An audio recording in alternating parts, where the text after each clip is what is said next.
Аяқ атам Қашкенов Хамит Қашкенұлы 1941-1942 жылдары Ұлы Отан соғысына қатысты. Прага жанында ауыр жарақат алып ауруханаға жіберілді. Ол менің мақтанышым. Приладов Николай Федорович, уроженец Новосибирской области.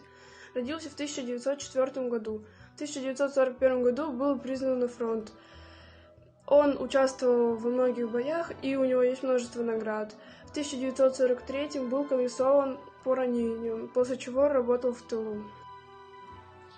Мой прадедушка Мусагали Хамидулла родился в 1904 году в Мурзинском районе Уральской области. Он был призван в советскую армию в 1941 году, но до 80-х годов о нем не было информации, так как он был без вести пропавшим. Но однажды в библиотеке моя мама нашла информацию случайно в книге памяти. Он так и не дошел до победы, погиб в бою 31 июля 1944 году и был похоронен в Эстонии, Нарский район, в деревне Сорокино.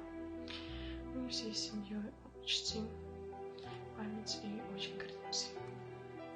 Мой прадед Москалев Александр Павлович ушел на фронт в составе 310-й дивизии, сформированном в Акмолинске.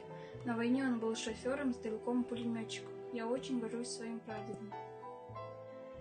Мой дедушка Вахромеев Иван Алексеевич родился в 1923 году и был ветераном Великой Отечественной войны. Призвался в 1941 году в Дальневосточный военный округ. В 1941 году было первое ранение в руку. После госпиталя был переброшен в 1942 году на Западный фронт. В 1943 году воевал на Курской дуге, где было второе ранение и контузия, после чего участвовал в освобождении Украины. После этого он пошел работать механизатором в колхоз, имея много медалей и наград. В 1954 году приехал в Казахстан на основании Целины.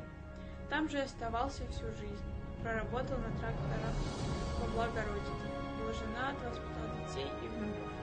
Я правнучка Валерия. Горжусь своим дедом и низкий поклон ему за мирное небо над головой.